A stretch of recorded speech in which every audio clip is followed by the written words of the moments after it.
Welcome back to the Woven Well podcast. Today we're going to talk about some real sensitive and also really serious topic for many couples, and that's painful intercourse. I've actually invited an occupational therapist and owner of Pain-Free Intimacy, Jess Seitz, to join us to talk about vaginismus and an approach that may be helpful as you seek to have deeper intimacy with your spouse. Jess, welcome to the show. Thank you so much for having me here. This is such a joy.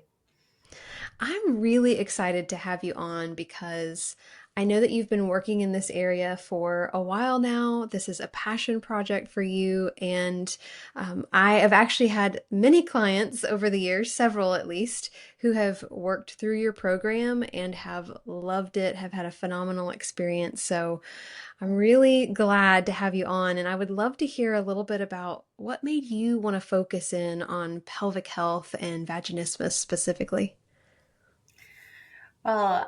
It all stems from my own journey of having painful sex and vaginismus and just feeling wholly unsupported in that journey. And so my husband and I battled with vaginismus for 8 years. It took us 4 years into our marriage to figure out what the heck we were dealing with.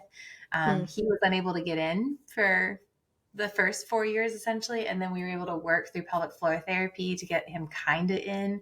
Oh, but it hurts so bad.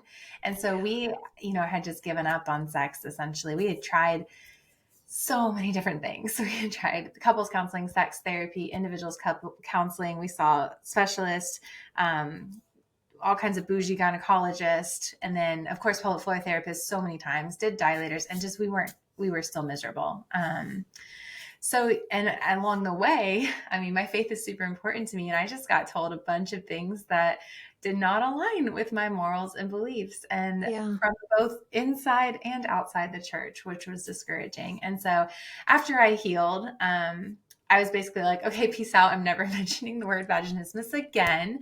And then a few years later, the Lord kind of said, actually, we're going to use this. And Mm. so I switched gears from working in pain science into working in pelvic health. And now I work with women around the world, being able to help them enjoy intimacy the way God really designed it to be. But they don't have to compromise their morals, and we can actually get past this. So, Yes. And I so appreciate that you're open about your particular story because, man, it really gives credibility to what you've walked through and how you can help women experience that as well. Because I think there's a difference here, and I know we'll get into some of the specifics between a new couple getting married and there are some adjustments to be made. You got to learn what it's like to be together and make that as comfortable an experience as possible. That's different than vaginismus specifically. So maybe you could help us understand the differences there. yeah, vaginismus is actually no longer in the DSM. It's under a greater umbrella term called genitopelvic penetration pain disorder, which is GPPPD. So obviously that's a lot. So we all kind of still say vaginismus.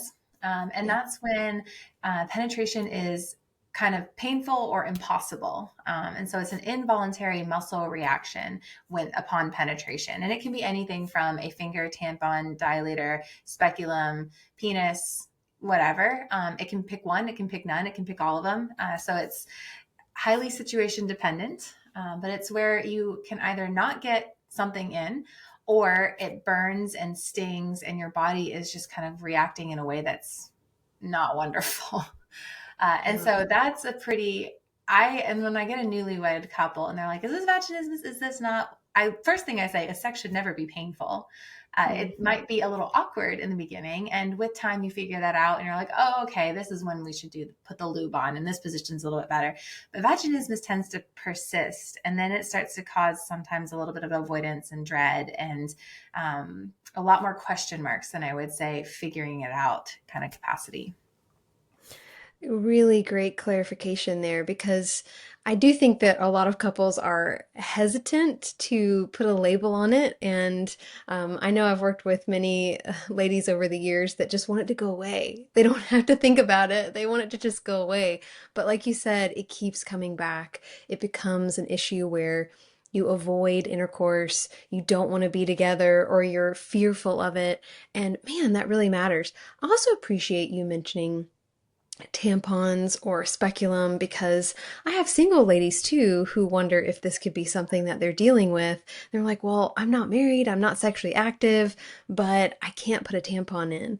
And even the burning that you specified, because sometimes people are hesitant to say that burning is pain, but you're right, these things shouldn't be painful or you shouldn't experience discomfort with them. Correct. Yeah. If it's feeling dry, rubbing, burning, stinging, a wall sensation, all of those are common descriptors of vaginismus. And none of that should feel that way in your vagina. It should all feel comfortable. Yeah. So, here at Woven Well, we talk about all things women's health and fertility. And so, we get a lot of listeners that are on different parts of their journey. But I'm thinking in this particular moment about couples who are wanting to conceive a pregnancy, but they're dealing with this. And I would imagine just feeling hopeless, like how are we ever going to get pregnant when we can't even have intercourse successfully or comfortably? Do you experience that a lot with your clients?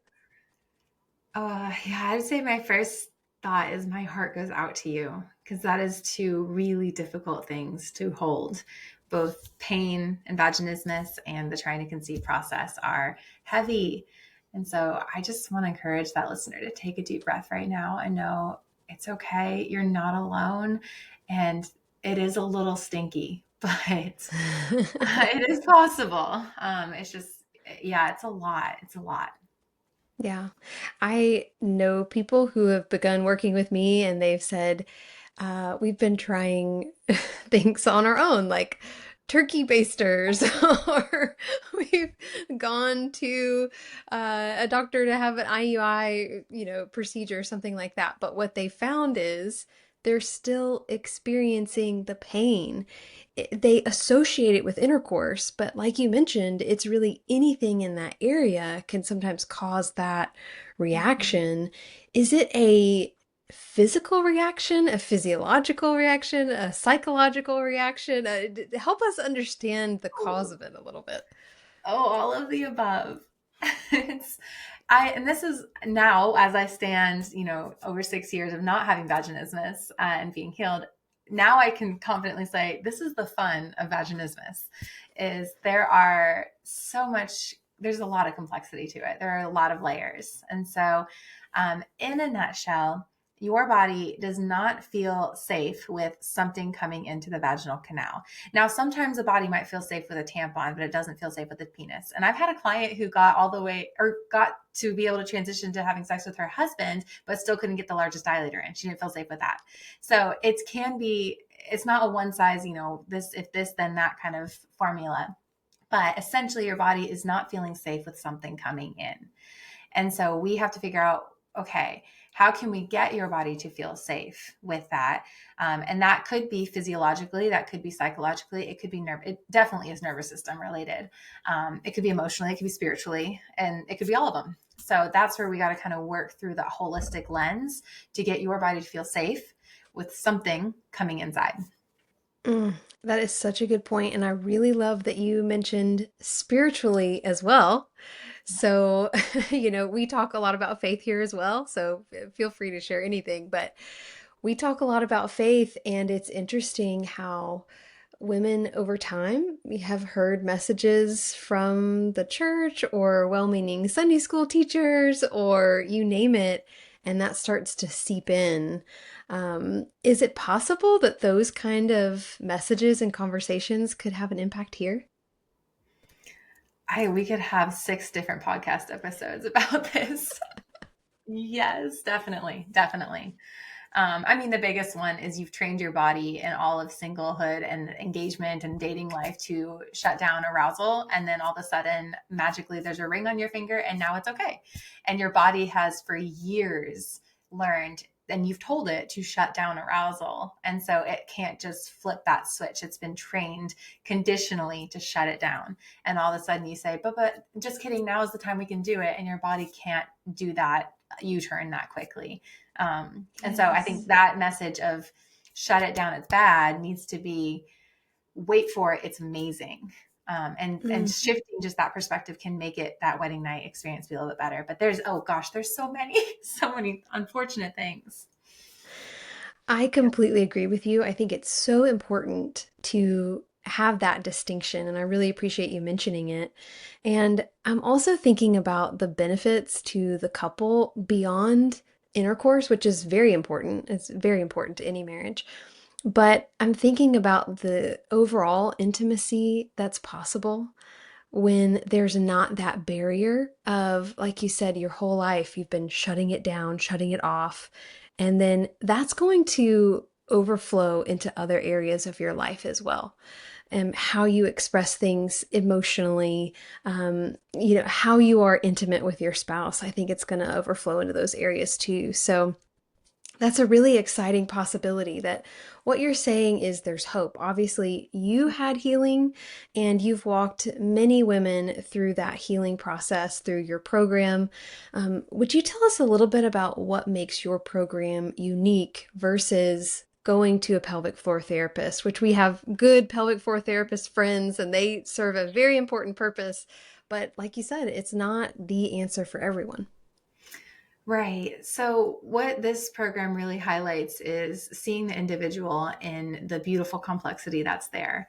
So, there are, like we said, there are layers to this. And we specialize in more of a biopsychosocial approach, and we use the nervous system and working to get our body to stay in that wonderful parasympathetic rest, digest, and play nervous system while we're doing insertion.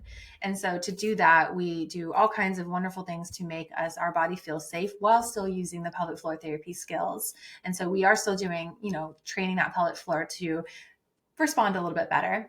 And we're integrating the husband into this piece too, so that he is supported and the couple is continuing to build that intimacy and that connection together.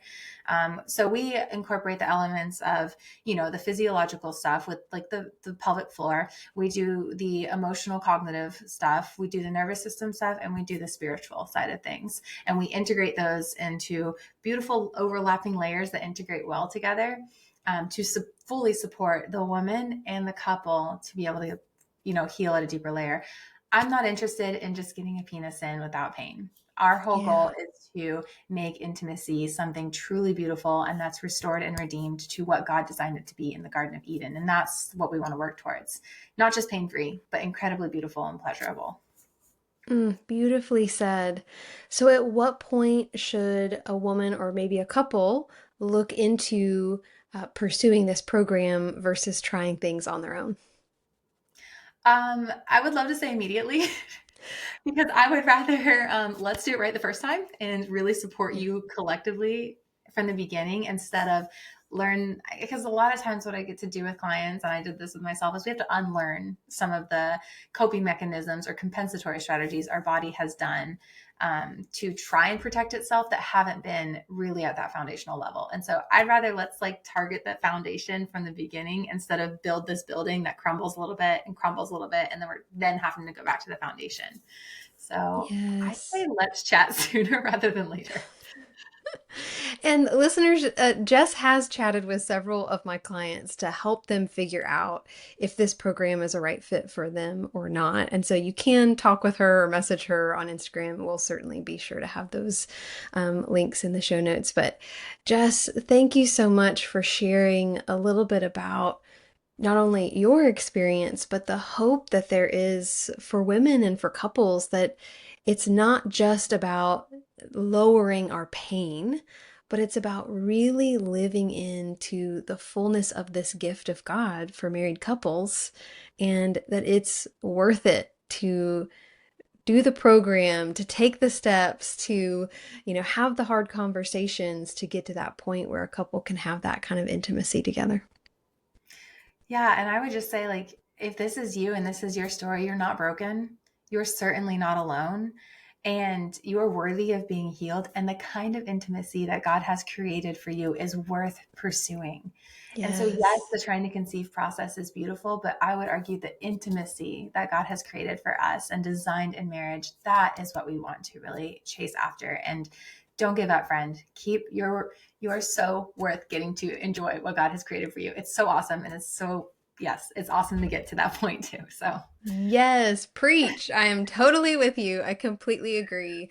And real quick, I'll just say too that conversations that I've had over the years with women who have maybe received those painful messages from churches, or maybe they've had a traumatic experience or things like that.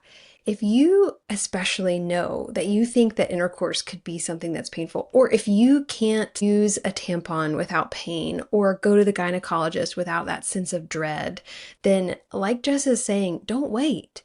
Go ahead mhm. and pursue this now. Even if you're not married, even if you are not sexually active, go ahead and look into this because you deserve it. You deserve it as a human being made in the image of God. You do not have to suffer like that until you're married. So, well, Jess, thank you so much for being on. I really appreciate it. And listeners, issues like painful intercourse, they really matter. Not just for couples trying to conceive, like we were just saying, but to any couple who wants to experience this gift of marriage. This type of physical intimacy not only bonds a couple together, think about two flesh becoming one, but it's also sort of this physical renewal of the marriage vows together. And I think that this gift of our marriage covenant really points us back to God who has covenanted with us, his church. So it matters. Like she was saying, it's not just about physical pleasure, although that is very important. That's also a gift from God, but it's about being able to be totally and fully together as a husband and wife. So I hope today's episode has been helpful and encouraging. And if it has, maybe you'll take 5 seconds to leave a written 5-star review so that others can find this episode as well. As always, thanks for listening as we continue to explore together what it means to be woven well.